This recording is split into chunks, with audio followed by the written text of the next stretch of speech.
இந்த நாளிலும் நாம் தியானிக்கும்படியாய் ஆமென் ஒரு வார்த்தையை தெரிந்து கொள்ளப் போகிறோம்.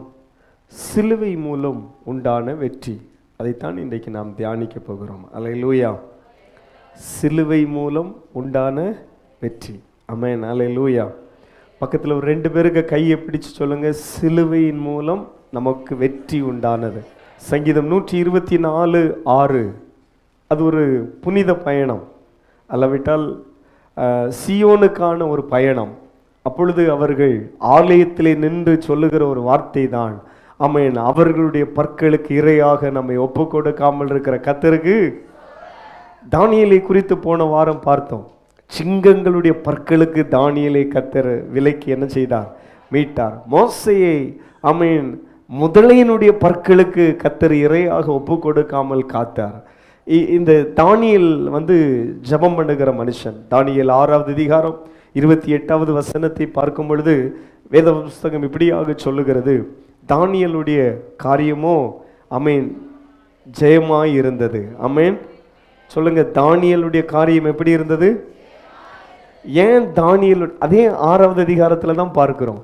அவன் ராஜாவுடைய கட்டளை இப்படியாக பிறப்பிக்கப்பட்டது என்று சொல்லி அவன் அறிந்த பின்பும் தான் செய்து வந்தபடியே தினமும் 3 வேளை என்ன செய்தான்? ஜெபம் பண்ணினான். அப்படி பாருங்கள், தானியேல் அவன் தான் தினமும் 3 வேளை ஜெபிக்கிற அந்த ஒரு பழக்கமுடைய மனுஷன். அதனாலே சிங்க கவியில தூக்கி போடுறாரு. இந்த சிங்கங்கள்லாம் ஃபாஸ்டிங் போட்டு வச்சிருப்பாங்க. அப்போ நினைச்சிரும் ஏதோ ஒரு மனுஷன் நமக்கு என்ன செய்ய போறான், வரப்போறான். இப்போ பாருங்கள், தானியேலை சிங்க கவியில தூக்கி போடுகிற வேளையில என்ன நடக்குன்னா, அதுக்கு முன்னால செகண்ட்ல தூதன் உள்ளே இறங்கி சிங்கங்களுடைய வாயை கட்டி போட்டான். அல்லேலூயா. தானியேல் சொல்லுகிறார், ராஜாவுக்கு முன்பாக சாட்சியாக சொல்லுகிறார், அது என்னவெனில், ராஜாவே, சிங்கங்கள் என்னை சேதப்படுத்தாதபடிக்கு தேவன் தம்முடைய தூதர்களை கொண்டு சிங்கங்களுடைய வாயை என்ன செய்தார்? கட்டி போட்டார். 22வது வசனத்துல வாசிக்கிறோம், தூதனை கர்த்தர் என்ன செய்தார்? அனுப்பினார். அல்லேலூயா. அந்த வார்த்தையை சொல்லுங்களேன், தூதனை கர்த்தர் அனுப்பினார். ஆமென். தம்முடைய தூதனை அனுப்பி அவைகளின் வாயை கட்டி போட்டார். சேர்ந்து சொல்லுங்களேன், தூதனை அனுப்பி அவைகளின் வாயை கட்டி போட்டார். தானியேலை கவ்வி பிடிக்கணும், அவனுக்கு எலும்பை ஒடிக்கணும் அப்படியெல்லாம் நினைச்ச சிங்கங்களுக்கு வாயை கர்த்தர் என்ன செய்தார்? நீங்க நினைக்கலாம், அது எப்படி சிங்கம் எலும்பெல்லாம் உடைக்கும்? இவனை குற்றப்படுத்தினாங்க பார்த்தீங்களா? அந்த மனுஷர்களுக்கு நடந்த விஷயம் 24வது வசனத்திலே பார்க்கிறோம். ராஜா கட்டளை போடுகிறான், யாரெல்லாம் குற்றம் சாட்டினார்களோ, குற்றம் சாட்டின மனுஷரையோ என்றால் ராஜா கொண்டு வர சொன்னான். அவர்களையும் அவர்கள் குமாரரையும் அவர்கள் மனைவிகளையும் சிங்கங்களின் கெவியிலே போட்டார்கள். பாருங்க, கீழே போய் சேரல, அவ்வளவு சிங்கம் அங்கே ஜாஸ்தியாக இருந்திருக்கு. அது லாஸ்ட்ல பார்த்தீங்கன்னா அவர்கள் பாருங்க சிங்கங்களின் கெவியிலே போட்டார்கள். அவர்கள் கெவியின் அடியிலே சேரும் முன்னே சிங்கங்கள் அவர்கள் மேல் பாய்ந்து அவர்கள் எலும்புகளை எல்லாம் என்ன செய்து போட்டது? பீஸ் ஆகிட்டு. சொல்லுங்க, என்ன செய்யிட்டு? இப்போ இவங்க நினைச்சிட்டு இருந்த என்னன்னா, ஜெபிக்கிற இந்த தானியேலுடைய எலும்பெல்லாம் இப்படி உடைக்கப்படும், ஜெபிக்கிற இந்த தானியேல் அங்க ஒண்ணுமே தெரியாது, அந்த மாதிரி ஆயிருவான் என்று சொல்லி. ஆனால் பாருங்கள், தேவன் சிங்கங்களுடைய பற்களுக்கு தானியேலை காப்பாற்றினார். அந்த அதிகாரத்துல தான் முடிவில் இந்த வசனம் வருகிறது. ஆமென். பாருங்கள், அங்க ராஜ்யங்கள் மாறுகிறது. அந்த 28வது வசனத்தை நம்ம பார்க்கிறோம். அங்கு பாருங்கள், நிறைய ராஜாக்கள் ஆட்சி செய்தார்கள். தரியு ராஜா ஆட்சி செய்தார். பெர்சியனாகிய கோரேஸ் ராஜா ஆட்சி செய்தார். இவங்க ராஜ்யபார காலத்திலும் தானியேலின் காரியம் ஜெயமாய் இருந்தது. என்னதான் சூழ்நிலை மாறலாம், என்னதான் வாழ்க்கையினுடைய காரியங்கள் மாறலாம், ஆனால் ஜெபிக்கிற தேவ பிள்ளையே உன் காரியம் ஜெயமாய் முடியும். ஜெபிக்கிற ஒரு தானியேலுடைய காரியம் ஜெயமாய் முடிந்தது போல ஜெபிக்கிற தேவ பிள்ளையை உன் காரியம் ஜெயமாய் முடியும். பக்கத்தில் ஒரு 2 பேருக்கு கையை பிடிச்சு சொல்லுங்கிறேன், ஜெபிக்கிற உங்க காரியம் ஜெயமாய் முடியும். சொல்லுங்க, அந்த வார்த்தையை சொல்லுங்க, ஜெபிக்கிற உங்க காரியங்கள் எல்லாம் ஜெயமாய் முடியும். ஆமென். ஜெபிக்கிற இந்த விஷயத்துக்கு மட்டும் இல்லை. அப்போ தானியேலை நல்லா புரிஞ்சணும். ஒரு குறிப்பிட்ட விஷயத்துக்காக மட்டும் சிலவங்க ஜெபம் பண்ணுவாங்க, அப்புறம் அந்த ஃபைலை மூடி வச்சிருவாங்க, அப்புறம் ஜெபமும் கிடையாது, தவமும் கிடையாது.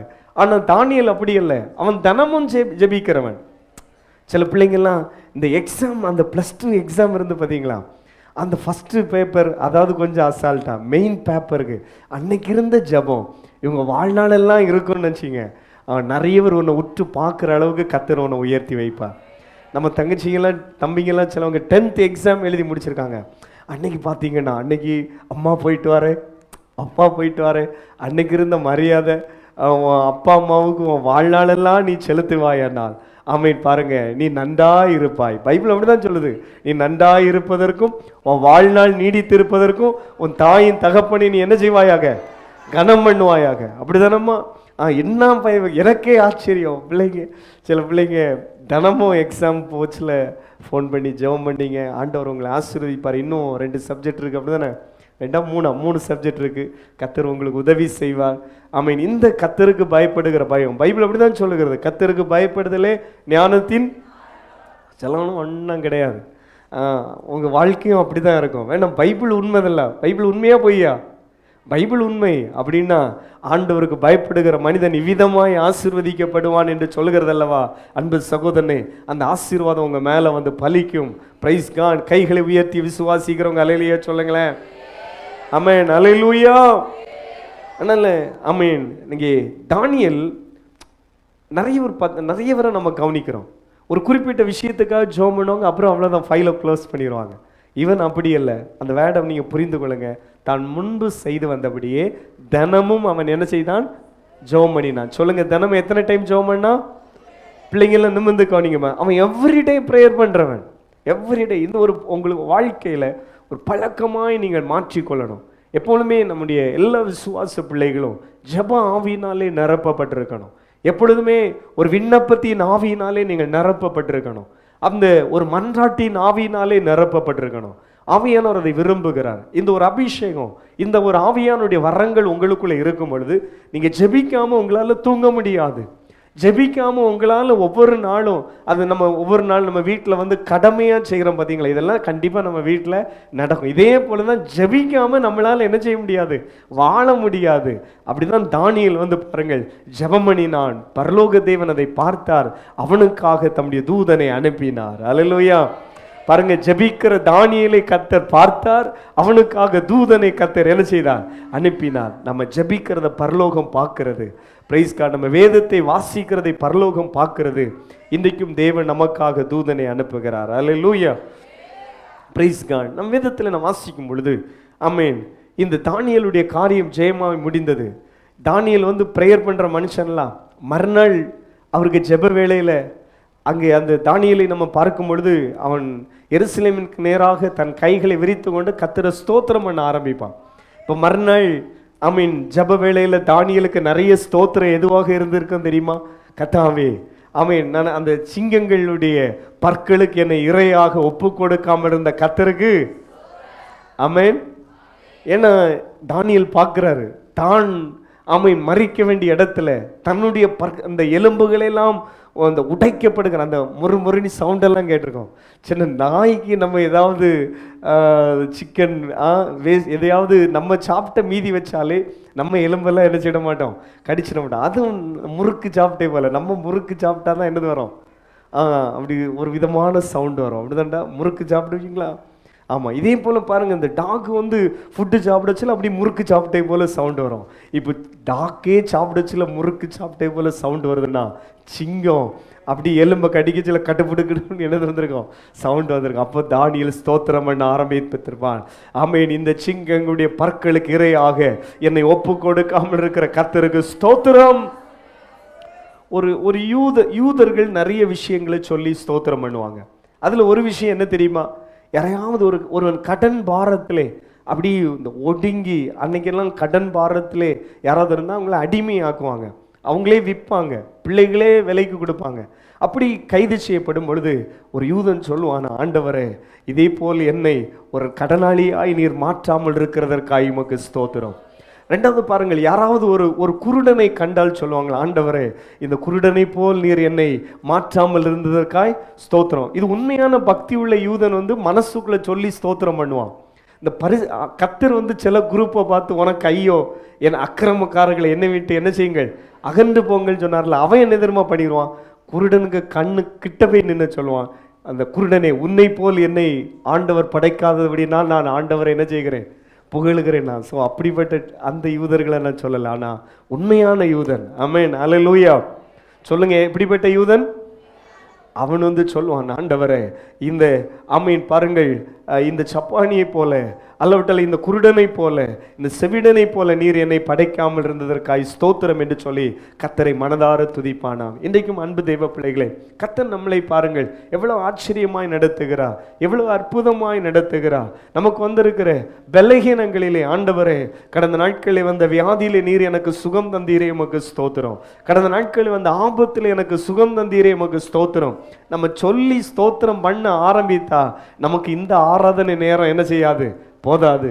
நமக்கு முன்னால் வாழ்ந்த நிறைய விசுவாச பிள்ளைகள்லாம் ஜெப வீட்டில் போய் 3 மணி நேரம் 4 மணி நேரம் ஆராதித்திருக்கிறாங்க. அல்லேலூயா சொல்லுங்களேன். 9 மணிக்கு, நானே அப்படிதான் இருந்தேன், 9 மணிக்கே சர்ச்சில் போய் இருந்துட்டு 1:45 ஆனாலும் சோத்திரம் சோத்திரம் சோத்திரம் சொல்லிகிட்டே இருப்போம். ஆராதனை டைமில் திடீர்னு வேணா இப்போ யூத்தாக இருந்தோம், ஏதாவது வேலைக்கு திடீர்னு பாஸ்ட் ஏதாவது சொல்லிட்டாருன்னா எலும்புனா கீழே விழுந்துடும். ஏன்னா காலெல்லாம் எப்படி இருக்கும்? மறுத்து போயிருக்கும். ஆண்டவரே கரண்ட் போயிடக்கூடாது. ஏன்னா கரண்ட் போனால் என்ன செய்யணும்? ஜென்ரேட்டர் ஸ்டார்ட் பண்ணணும். இல்லாட்டு இப்படி ஜோம் பண்ணிட்டே இருப்போம். ஆண்டவரை இப்போ எலும்பி அந்த அந்த கண்டிஷனில் இருக்கிறவங்களுக்கு தெரியும். அப்போ காலெல்லாம் மறுத்துரும். அதோட எலும்புனா என்ன செய்திருவோம்? விழுந்துரும். அதுக்காகவே அடிக்கடி காலெல்லாம் கொஞ்சம் என்ன செய்கிறது? எலும்ப வேண்டியது வந்துருமோ திடீர்னு, அதுக்காக காலெல்லாம் கொஞ்சம் அப்படி லேசாக வேண்டாம் திரும்பி உட்கார்றது. மற்றபடி 3 மணி நேரம் 4 மணி நேரம் அப்படி சர்ச்சில் இருந்த கிருபைகளை நினைத்து கர்த்தரை ஸ்தோத்திரம் பண்ணுகிறேன். கை வைத்து ஸ்தோத்திரம் பண்ணுவோமா? அல்லேலூயா. ஏன் சொல்லி வர்றேன் தெரியுமா? அப்படி ஸ்தோத்திரம் பண்ணுறதுக்கே நிறைய இருந்தையா. ஆமீன். இன்றைக்கும் ஆண்டவர் செய்த நன்மைகளை ஆமீன் பாருங்கள் மறக்கிற ஒரு ஜென்ரேஷன் இன்னைக்கு இருக்கிறது. ஆண்டவர் செய்த நன்மைகளை மறக்கக்கூடாது. எண்ணி எண்ணியே ஸ்தோத்திரம் பண்ணணும். கர்த்தர் செய்த உபகாரங்களை எல்லாம் எண்ணி எண்ணியே ஸ்தோத்திரம் பண்ணணும். அப்படி நம்ம பாருங்க, ஆண்டவரே அவர்களுடைய பற்களுக்கு இரையாக ஒப்பு கொடுக்காமல் இருக்கிற ஸ்தோத்திரம். தானியேல் மறுநாள் காலையில் சொல்லியிருப்பான், ஆமீன் பாருங்கள் 3 நேரம் ஜெபம் பண்ணி வரலாம், கொஞ்ச நாள் ஸ்தோத்திரம் பண்ணியிருப்பார். ஆண்டவரை சிங்கங்களுடைய பற்களுக்கு இரையாக என்னை ஒப்பு கொடுக்காமல் இருந்த கர்த்தருக்கு ஸ்தோத்திரம். சில பலகீனங்களே கஷ்டப்படுகிற தெய்வ பிள்ளைகளை மருத்துவர்கள் சொல்லியிருக்கலாம், பாருங்கள் இவ்வளவு காலம்தான், இத்தனை வருஷம்தான், ஆனால் அதையும் தாண்டி கர்த்தர் உங்களை நடத்தும் பொழுது நீங்கள் ஸ்தோத்திரங்களை அதிகமாய் செலுத்த வேண்டும். ஆமென், பிரைஸ் காட், அல்லேலூயா. ஆமென். கொலைசியருக்கு வந்துடுவோம். 2வது அதிகாரம் 14வது வசனத்திலே நாம் இப்படியாக நாம் வாசிக்கிறோம். ஆமென். ஆண்டவர் சிலுவையிலே நமக்கு கொடுத்த வெற்றியை பார்க்கிறோம். அதனுடைய 14 வசனத்திலே நாம் எப்படியாக வாசித்தோம்? நமக்கு எதிரிடையாகவும் கட்டளைகளால் நமக்கு விரோதமாக இருந்த கையெழுத்தை குலைத்து அதை நடுவிலிருந்து எடுத்து சிலுவையின் மேல் ஆணி அடித்து. கவனிங்கள், நமக்கு எதிரிடையாகவும் கட்டளைகளாலும் என்று சொல்லி பார்க்கிறோமே. இங்கே முதலாவதாக நியாயப்பிரமாணம். நியாயப்பிரமாணத்தின்படி ஒரு மனுஷன் பாருங்கள் பல பாவங்கள் பல குற்றங்கள் செய்யும் பொழுது அவன் தண்டிக்கப்படணும். இப்போ நம்மளையெல்லாம் பார்த்து ஒரு கூண்டில் விட்டுட்டு இந்த லா புஸ்தகத்தை வச்சுட்டு இப்படி தூதன் பார்ப்பாருன்னு நினச்சிடுங்க. கண்டிப்பாக நமக்கு மேலே எல்லாம் என்ன எறியப்படணும்? கல் எறியப்படணும். யாராவது அம்மா அப்பாவை பார்த்து பிள்ளைங்க என்னை ஏன் பெத்தீங்க அப்படின்னு கேட்டால் கண்டிப்பாக அவன் என்ன அடிக்கப்படணும்?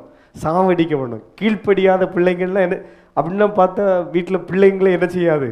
இருக்காது. அன்னைக்கு வந்து பிள்ளைங்க நிறைய இருக்கும். அந்த யாக்கோபுக்கே எத்தனை பிள்ளைங்க?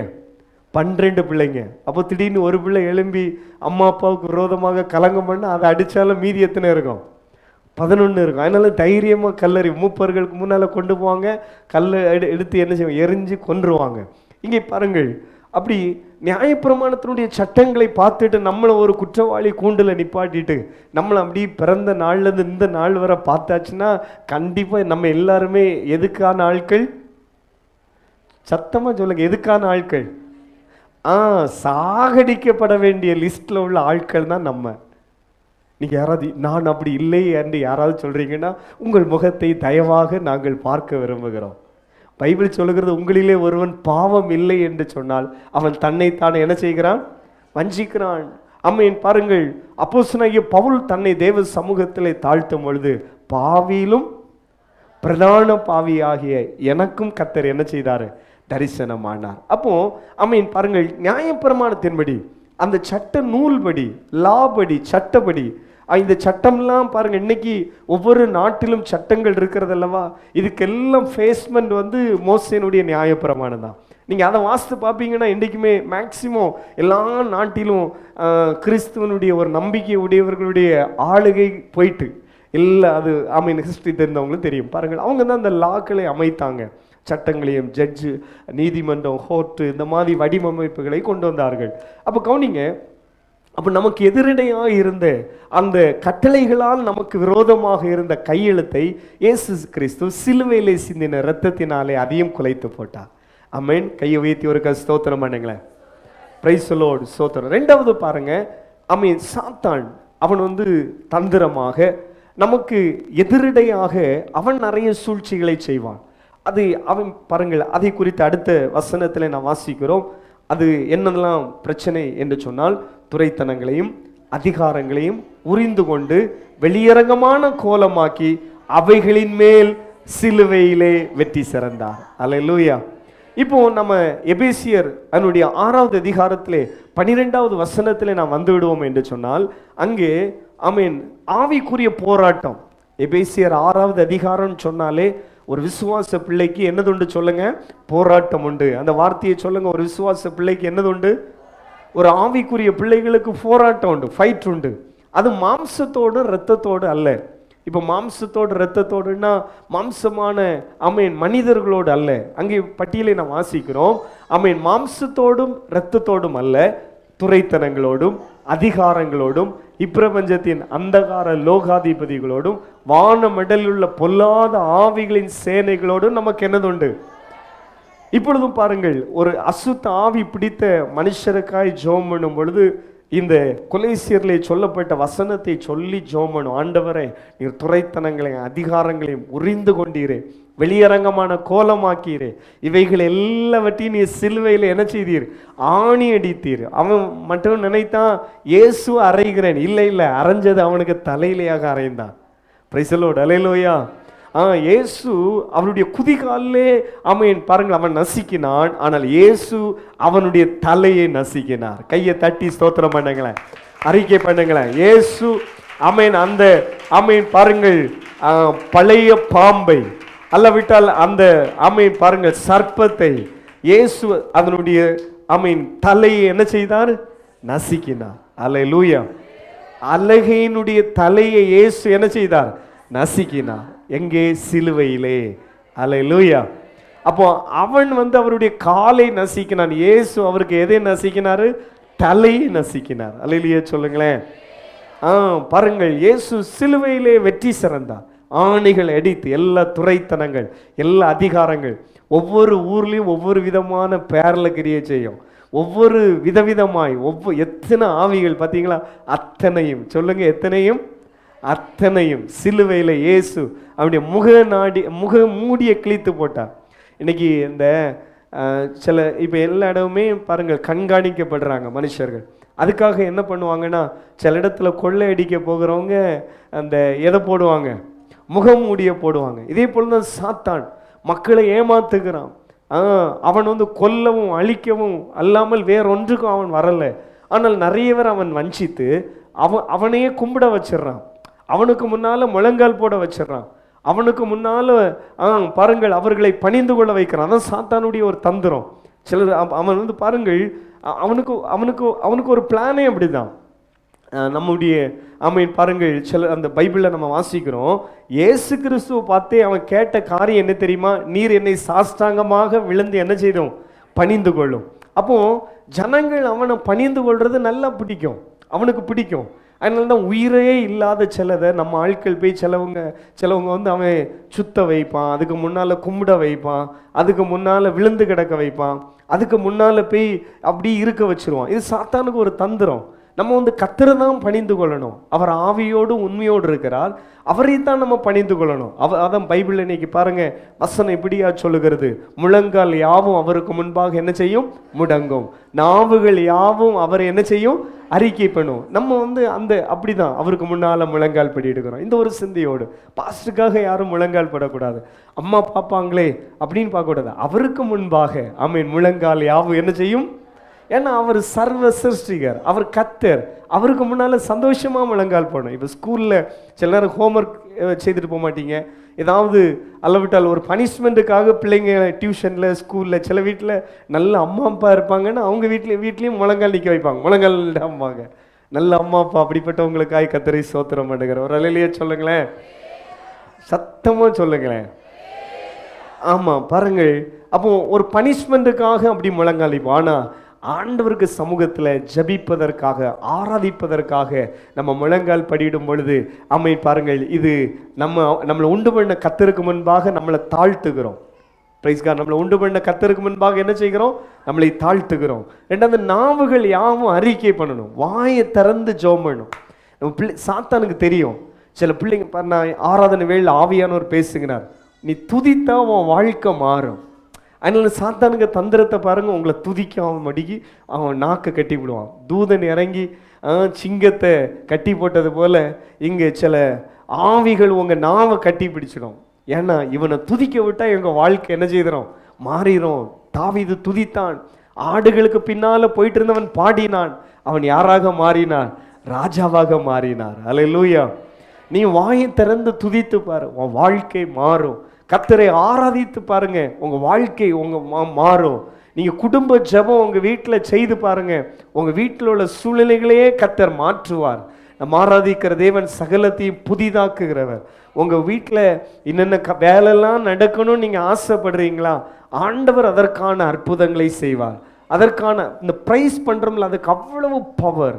காரணம் என்னன்னா, நம்ம ஆராதிக்கிற தேவன் துதிகளின் மத்தியிலே வாசம் பண்ணுகிறவர். ஆமென். சத்தமா ஒரு அல்லேலூயா சொல்லுங்களேன். இயேசு நம்ம நடுவில் வரணும்னு எந்தவித தூபம் காட்டவோ வாசனை பொருட்கள் வீசவோ தேவையில்லை. நல்ல பிரைஸ் பண்ணா போதும், நல்ல துதித்தா போதும். உங்க வீட்டில் நீங்க கர்த்தரை பாடி துதி செய்யும் பொழுது கர்த்தர் உங்க வீட்டில் ஆமென் இறங்கி வருவார். ஆமென். இப்போ நம்ம தேவன் ஒரு வீட்டில் வந்தா சூழ்நிலை மாறும். சாதாரண ஒரு மினிஸ்டர் ஒரு தெருவுக்கு வர்றாருன்னா திடீர்னு பார்த்தா அங்கே தூய்மை பணியாளர்கள்லாம் வந்துடுறாங்க. அப்போ தான் நமக்கு தெரியும், ஓஹோ இங்கே யாரோ என்னது வர போகிறாங்க, ஏதோ ஒரு விஐபி வர போகிறாங்க, ஏதோ மினிஸ்டர் வர போகிறாரு. டக்குன்னு வந்து அந்த இடங்களெல்லாம் தூய்மைப்படுத்திடுறாங்க. ஒரு செடி வர அதுக்கு முன்னால் நம்ம சொல்லுவோம், ஐயா எங்கள் ஏரியா குப்பையாக கிடக்குது, சாக்கடையில் கண்டுக்கவே மாட்டாங்க, அப்படியா அப்படிம்பாங்க. ஆனால் பாருங்கள், ஒரு மினிஸ்டர் வர்றாருன்னா அந்த ஏரியாவே சுத்தமாகுது. இன்னும் சிஎம் வர்றாருன்னா சொல்லாண்டாம், இந்த பெயிண்டே அடிச்சிருவாங்க, ரோட்டுக்கே வேணாலும் என்ன செய்வாங்க, பெயிண்ட் அடிச்சிருவாங்க. அவ்வளோதான். இனி அடுத்தது வந்து பிரைம் மினிஸ்டர் வர்றாருன்னா என்னெல்லாம் செய்ய முடியுமோ அவ்வளோ செய்திருவான். நான் சொல்கிற விஷயம், ராஜாவாகிய தேவன் நம்முடைய வாழ்க்கையில் வந்தா ஆமென், உன் வாழ்க்கை மாறும், உன் லைஃப் ஸ்டைலே மாறும், உன் வீட்டில் அற்புதம் நடக்கும். உன்னை நிறைய பேர் உற்று கவனிக்கத்தக்கதாக உங்கள் வீட்டையே கர்த்தர் அற்புதமாய் மாற்றுவார். நீங்கள் தேசத்தில் ஒரு சாட்சியாக மாறுவீங்க. ஆமென். ராஜாவாகிய தேவன் நம்முடைய வீட்டிற்குள்ளே உலாவணும், ராஜாவாகிய தேவன் நம்முடைய வீட்டுக்குள்ளே வரணும். Praise God. அல்லேலூயா. கர்த்தர் வருகிறது நம்ம வீட்டுக்குள்ளே வர்றதுக்கு வாசலே ஆமென் துதி, ஆராதனை, ஜெபம், ஸ்தோத்திரங்கள். ஆமென். அப்போ கவனிங்கள், ஆமென். இந்த நாவுகள் யாவும் அறிக்கை பண்ணணும், முழங்கால் யாவும் அவருக்கு முன்பாக என்ன செய்யணும், முடங்கணும். இந்த ஒரு ஆமென் பாருங்கள், தாழ்மையோடு நாம் அவருக்கு முன்பாக பணிந்து கொள்ள வேண்டும். அப்போ வேதத்தில் வாசிக்கிறோம், ஆமென், எல்லா ஆமென் துரைத்தனங்கள், அதிகாரங்கள் எல்லாவற்றையும் ஆண்டவர் என்ன செய்தார்னா கொலைசியர்ல வாசிக்கிறோம், அவைகளை உரிந்து கொண்டு அவனுடைய முகமூடி என்ன செய்து போட்டாரு, உரிந்து போட்டார். சொல்லுங்க, சாத்தானுடைய முகமூடி என்ன செய்தாரு, இயேசு ஆமென் உரிந்து போட்டார். அவனை வெளியரங்கமான கோலமாக்கி அவர் சிலுவையிலே ஆமென் கொலைசியர் ஆமென் பாருங்கள் 2வது அதிகாரம் அதனுடைய 15வது வசனத்தில் நம்ம பார்க்கிறோம், அவர் சிலுவையிலே அவைகளின் மேல் என்ன செய்தார், சொல்லுங்க, அவைகளின் மேல். அப்படின்னா எல்லா இந்த எபேசியர்ல லிஸ்ட் வாஸ்தம்லாம் அது எத்தனை கோடியா இருந்தாலும் பரவாயில்ல, அவைகளின் மேல் சொல்லுங்க, எல்லாரும் சொல்லுங்க, அவைகளின் மேல். பக்கத்துல ஒரு 2 பேருக்கு கை சொல்லுங்க, உங்க வாழ்க்கையில போராடுகிற எல்லா ஆவிகளின் மேலும் இயேசு சிலுவையிலே வெற்றி சிறந்தார். அல்லேலூயா, ஆமென். அவைகளின் மேல் சொல்லுங்க. அப்போ உங்க பிரச்சனைகளின் மேல், ஆமென்.